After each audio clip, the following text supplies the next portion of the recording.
Hello there, welcome to Granada Reports. Yeah, thanks for joining us. Here's what's coming up on tonight's programme. Police searching for a young mum from Greater Manchester who was murdered by her husband and buried in woodland in the northeast say they've found remains. United Utilities face questions from MPs over their performance as bills rise and campaigns to make water cleaner continue. Well, if we look there, we can see all sorts of sanitary litter, wet wipes. It's absolutely disgusting. A man appears in court charged with causing the death of a 3-year-old girl after a collision between a van and a tram in Manchester. The true power of music. The music sessions for refugees and asylum seekers bringing people together in Liverpool. Viva Las Vegas! Wigan and Warrington touch down in Nevada as Super League comes to the Silver State. The shiny pride and joy of a national gem, the last bike belonging to hairy biker Dave Myers, is going under the hammer to raise money for the causes that were closest to his heart. And our weather's settling down towards the end of this week with a return to frosty nights. I'll have all the details later on in the weather forecast.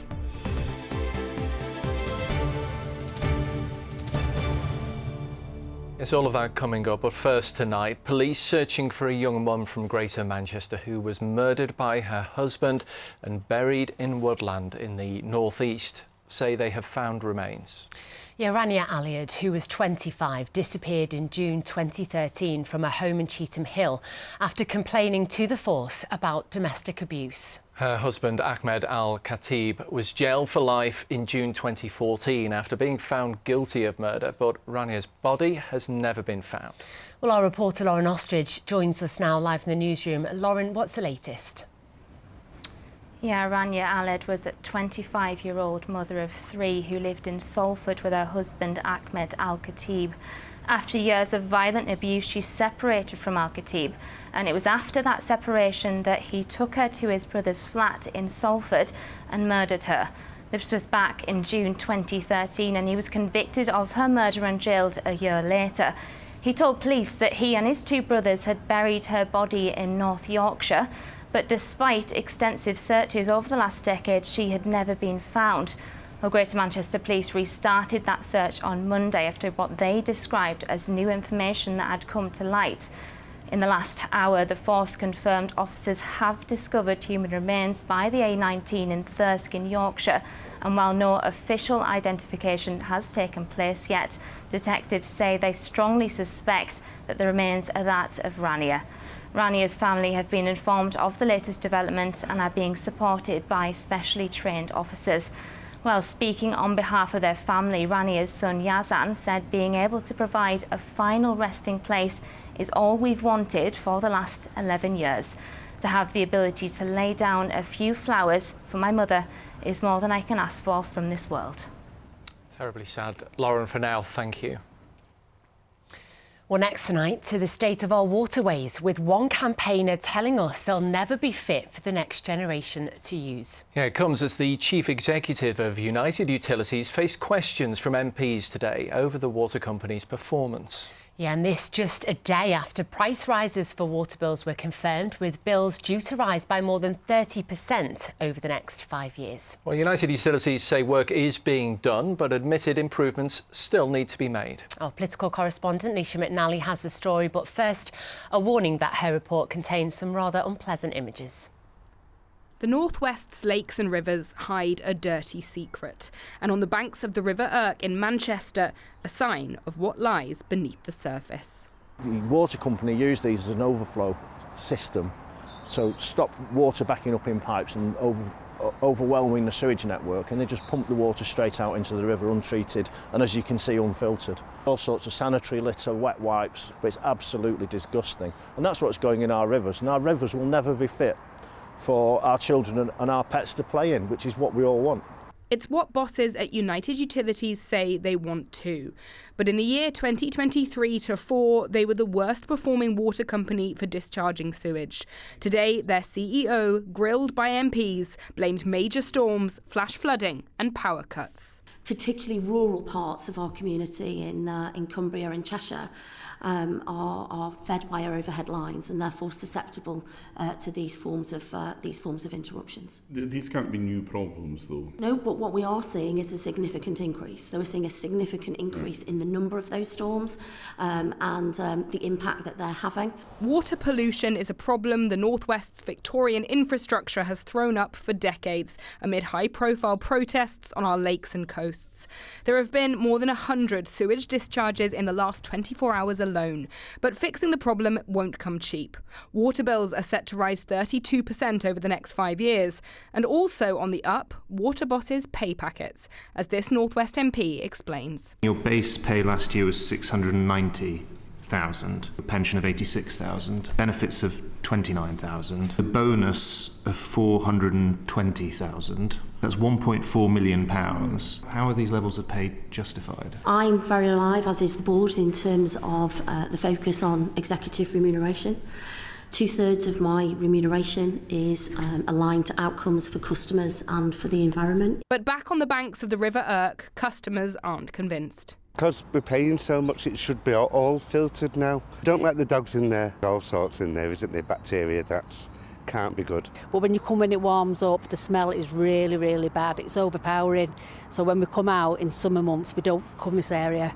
It stinks. It's not nice at all. And it's a regular occurrence. It's not just once in a while, once every few months. It's every other week. United Utilities is investing more than £13 billion across the system, but Mike worries the plans aren't going to work, leaving us a 21st century nation stuck with a 19th century network. It makes common sense to split rainwater from sewage rather than try and treat everything together. It's an impossible task. It's like King Canute trying to hold back the tide. It cannot happen. And unless they change their plans and they change their ideas, then my children and my grandchildren are going to have exactly the same problem that we've got today, despite huge amounts of money being poured, public money, bill payers' money being poured into United Utilities. United Utilities say their next results will be out in a couple of weeks and show discharges are down 20%. Their hope being that progress will be enough to stem the anger now flowing fast in their direction. Leisha McNally, ITV News. It's an ongoing problem, isn't it? Let's hope things improve. Responding to some of the issues raised in that report about the River Irk, United Utilities said, "We care about our waterways and protecting the environment, and we are committed to reducing the number of times that storm overflows operate. Whilst the current system is designed to activate during rainfall, we understand and share people's concerns about the need for change." Yeah, they go on to say that's why we're embarking on the largest infrastructure investment in a century to tackle the operation of overflows and reduce their activations by 60% over this decade. Well, next tonight, and a man has appeared in court over the death of a 3-year-old girl in Manchester city centre. Lulu Palmisano from Burnley died after a collision between a tram and a van on Mosley Street on Saturday morning. Well, today, police charged Raoul Raymond with causing death by dangerous driving. Emma Sweeney sent us this report from Manchester Magistrates Court. Well, 35-year-old Raoul Raymond from Lantern Road in Manchester appeared here before magistrates in Manchester this afternoon, charged with causing death by dangerous driving.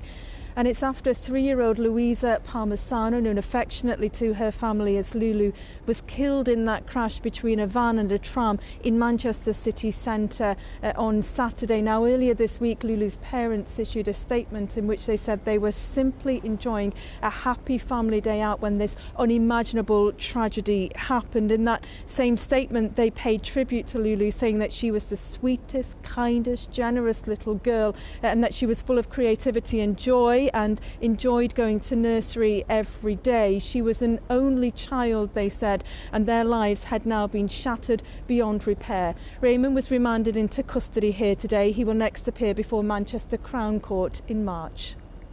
Emma Sweeney there reporting from Manchester. Moving on to more of the day's news now, and an inquest has been told that the family of a mum and 4 of her children killed in an arson attack believe their deaths were wholly preventable. Michelle Pearson's 4 children died in the fire in 2017. She died 2 years later. Petrol bombs were thrown into their home in Walkden by Zach Bolland and David Worrell, who were later jailed for life. The police watchdog are also reviewing whether they need to reopen their investigation into police contact with the family before the fire. The family of ex-footballer Kevin Campbell have questioned why his heart infection was not identified months before his death, a coroner's heard. The former Everton striker was 54 when he died at Manchester Royal Infirmary last June. At the opening of his inquest last month, a provisional cause of death was given as multi-organ failure due to a heart infection. Today, a pre-inquest heard that the hospital's own investigation had identified some shortcomings in treatment. A full inquest into Mr. Campbell's death is expected to take place later this year. Dozens of homeless people have been evicted from an encampment outside Manchester Town Hall. The City Council secured a possession order against those living in the camp at St Peter's Square. Those in tents, some of them refugees, were evicted early this morning by bailiffs. The camp was set up last spring, initially as a protest, but has since become a familiar sight in the city centre. The council says there is help at hand for homeless people and say they've offered advice and support to refugees. Anti-monarchy campaigners are calling on the King's estates in Lancashire and Greater Manchester to be returned to the public. King Charles receives an annual private income from the Duchy of Lancaster estate of £27 million. The pressure group Republic says the income should be shared out to local communities. Well, still to come tonight. We're in Vegas as the Super League comes to town. And there's been some lovely sunshine around today, but also a few showers. It's settling down in general this week. I'll have all the details in the forecast in a few minutes. Well, next, if you've ever doubted the power of music, a 6'7" rapper says he had to hold back tears after joining a music therapy session in Liverpool. Yeah, Chaido Oroka was invited to a weekly music session for refugees and asylum seekers in Liverpool, run by the charity Nordoff and Robbins. They're holding their second Northern Music Awards in Liverpool next month, where Blossoms, Lightning Seeds and Lovecat are performing. Yeah, Elaine Wilcox joined the session at Asylum Link Merseyside. There are almost a dozen different languages in this one room at Asylum Link Merseyside, but it's the music that connects people.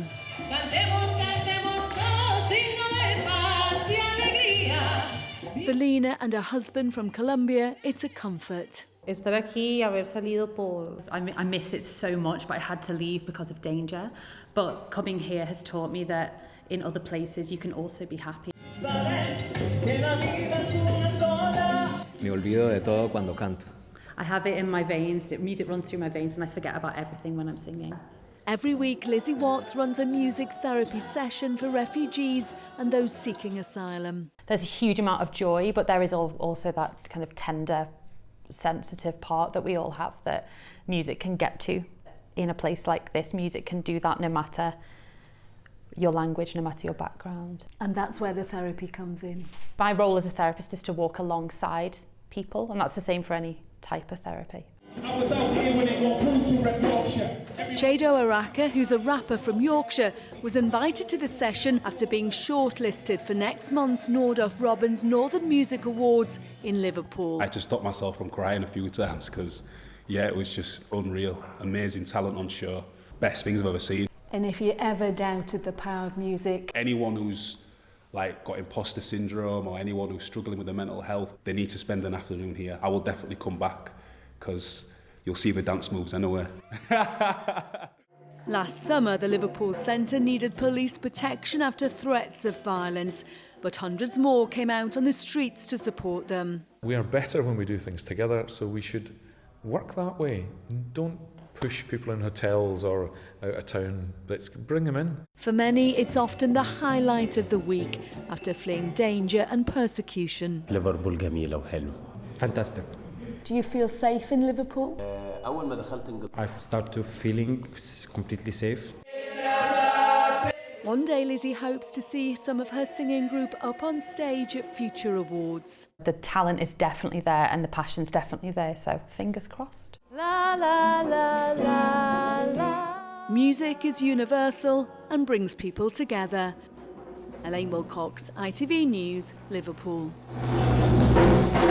Bravo!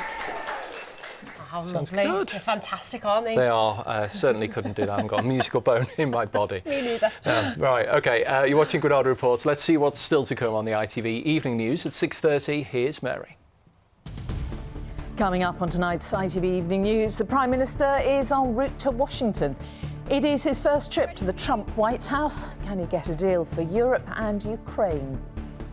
A blow for a greener future as the world's largest oil company announces it's going to ramp up fossil fuel investment. And put that kettle on, the scientific benefits of a strong cup of tea. Well, do join me for those stories and more at 6:30.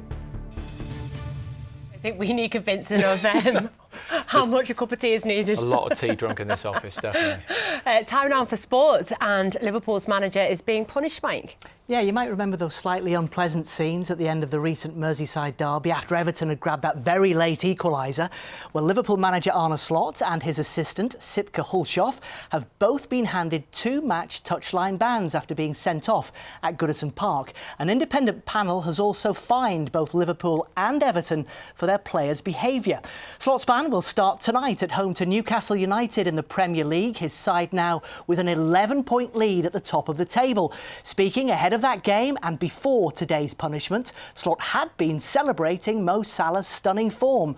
Salah still hasn't signed a new contract, but it's proving key to the Reds' title challenge. You can say, yeah, the better he does, the more expensive he might become. And the worst, if he would do really worse, we would have second thoughts if we wanted to extend his contract. So I think for everyone it's the best that he brings in the performances he does now. He needs to have these performances for him to play here and hopefully to extend here. Elsewhere tonight, Manchester City can move back into the top 4 with a win at Tottenham, while Ruben Amorim's Manchester United are desperate for a change in fortunes. United way down in 15th place in the table as they take on Ipswich at Old Trafford. Everton are just above them, but the mood couldn't be more different. The return of David Moyes has seen them climb out of trouble, but he insists nobody will take their foot off the gas as they head to Brentford. We're about to get new owners in, so they're all on show really, and they all have to show what they can do, and they have to show to this new manager how they can perform. They've done great for me in the opening games. I'd hate to think that the season for them is only, 21, 22 games they've played, whatever it is at the moment. They've got to show that they can play all the games, and the remaining games I think are really important for us. Tranmere Rovers are looking for a new manager after parting company with Nigel Adkins. He's left the club by mutual consent following last night's 1-0 defeat at home to Accrington Stanley. The result leaves Rovers just 2 points above the League 2 relegation zone.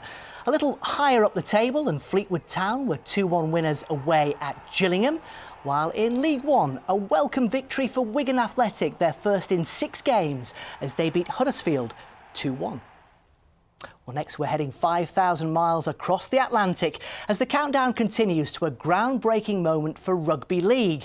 On Saturday night, the Allegiant Stadium in Las Vegas, which staged last year's Super Bowl, will host a Super League match between Wigan and Warrington, and also a women's international between England and Australia. Thousands of rugby fans from the Northwest are making their way to Nevada, from where Chris Hall can set the scene for us.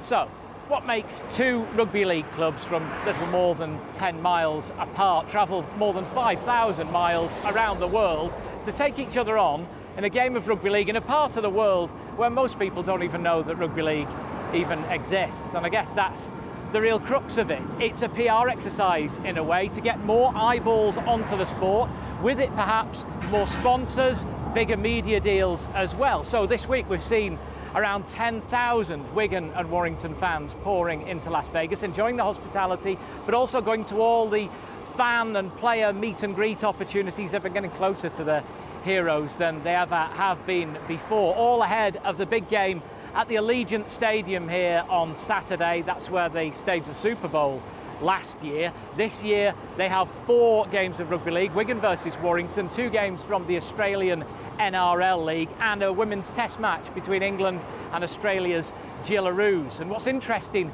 with this one is that unlike when Wigan played Warrington in Milwaukee about 40 years ago, which was just an exhibition game, this one is actually with something at stake for everybody. You've got a women's test match, you've got the 3 club games where all of the clubs get to take whatever points they win back into their own competitions back home. So you could say that this week, not everything that happens in Vegas stays in Vegas.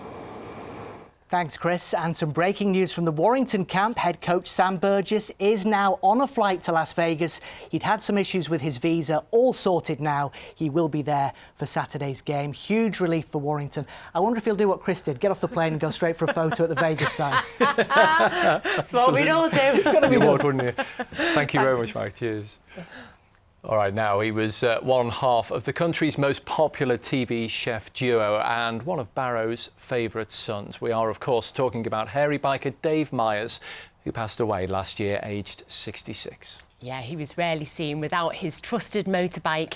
Dave and best friend Cy King spent 20 years travelling around the world, sharing their favourite recipes. And now the last motorcycle ridden by Dave will be auctioned for good causes, raising money for cancer charities in Lancashire and South Cumbria and for the NSPCC. Well, we're delighted to say that ahead of next month's auction, we were joined earlier by Dave's widow, Lily, and auctioneer Andy Talbot, and of course, Dave's pride and joy. I'm delighted to say that Lily and Andy have joined us in studio, along with Dave's magnificent bike, looking fantastic in our studio. And Lily, I mean, how has the year been for you? It's been quite a roller coaster for me, because obviously I had to deal with the grief of losing my husband, but also having to do all sorts of things that I never thought I would, like organising Dave Day, like going to exhibitions, like having to talk to people about this beautiful bike. This is the last bike that Dave ever rode in a series, and BSA was so kind to donate it for a charity auction. But I'm just looking at that bike and I'm really emotional, because I know that he touched it and his fingerprints are still on it. Oh. It's a wonderful object, and it signifies a lot. It means a lot. His bikes were his life. I mean, we can hear how much it means to you. How difficult is it going to be to part with it? I would absolutely love to see it well loved, just as much Dave loved it. Whoever wins it in the auction, I would love to see it on Dave Day this year, 21st of June, riding from London up to Barrow-in-Furness with the rest of us. I would absolutely love to see that. I'm sure it'll be highly sought after. Andy, you're from the auctioneer, so just tell me a bit about the bike then. What will people get if they manage to... Well, it started life as a 2023 BSA Gold Star, but it's actually, you know, Dave's bike now, and H&H Classics. We're sort of been handling the sale of this on March the 26th. Lily's chosen charities are going to benefit from that. So that's really important as well. But yeah, people can bid on the day. It's going to be a great event down in Birmingham on the Wednesday the 26th. They can come and see the bike the day before, and they can register to bid, and that could be theirs on Dave Day this year. I mean, Lily, there has been such an outpouring of love for Dave over the last 12 months. You know, we've had Barrow hosting Dave Day, as you mentioned. There's been motorcycle parades. How has that made you feel, and has it helped with your grief? Many messages, and so many people that I spoke to, and seeing all that outpour of love just made me realise that I'm not on my own, and I will never be on my own. Obviously, being a celebrity, he was in people's lives or living rooms for a long time, for more than 20 years, together with Simon. And he always had time for everybody. He never refused to talk to people. He was always so happy. He absolutely respected his audience. And you feel Dave's spirit is still with you? Always. He's always pushing me to do new things. I am learning to ride a motorbike. I never thought I would. Amazing. And we loved sharing riding together on a motorbike. And I loved just, cuddling him and sharing all that experience. It's beautiful. Yeah, I can hear him from here, my shoulder just saying, go on, girl, you go for it, go for it. You'll have to bid on your own bike. Lily and Andy, thank you so much for your time and joining us tonight. Thanks a lot. For such good causes as well. They were saying off camera where they're hoping to hopefully get 5 figures. Let's hope so, definitely. OK, let's take a look at the weather. Here's Joe. Thank you. A very good evening to you. Early rain this morning cleared to beautiful blue skies, but we've quickly seen quite a few showers feeding in this afternoon. With the cold air, there's even been a bit of hail and sleet in the mix on the tops of the Lakeland Fells and the Pennines. In general, from tomorrow for the northwest of England and the Isle of Man, drier conditions with a touch of frost to come over the next few nights. The weekend looks pretty cheery. There will be some showery rain during Saturday into the evening. However, plenty of dry weather for all of us over the next few days. High pressure establishing itself as we head through certainly the rest of tonight and into tomorrow. That's building in, allowing the next few days to offer up dry weather. Perhaps Saturday night will be some showery rain. Other than that, bright and fine and feeling pretty good as well. In the meantime, this evening, before midnight showers continue, the early hours of Thursday morning offer some clearance, breaks in the cloud and potentially 1 or 2 icy stretches as temperatures rurally dip down to around 1 or 2 degrees and there's some moisture on the roads. But for most of us, a dry start to the day tomorrow, winds swinging round to a northwesterly direction before dawn. On to tomorrow, the sun is up at 7:05 and sets at 5:44 tomorrow. On to the details then for tomorrow. It's likely to be fresh, cold and bright to start with for the northwest of England and the Isle of Man. A chilly breeze, but despite that, the blue skies and sunshine will be a nice compensation. And during the afternoon, mostly dry for all of us. Very small risk of a shower, perhaps for parts of Cumbria and Lancashire. Elsewhere, if you're out of the breeze, 9 Celsius won't feel too bad tomorrow, but we are expecting clear skies tomorrow night, and this will allow temperatures to drop away. A frosty night to come, and a lovely day on Friday to end the working week. Chilly nights ahead. Saturday a fine start with showery rain later, but that will clear through. And Sunday will be another decent day. Temperatures are on the up next week. Bye-bye for now. Thank you, Joe. And that's all from us on Granada Reports tonight. Yeah, I'll be back with the late news. Until then, have a lovely evening. Bye-bye. Bye-bye.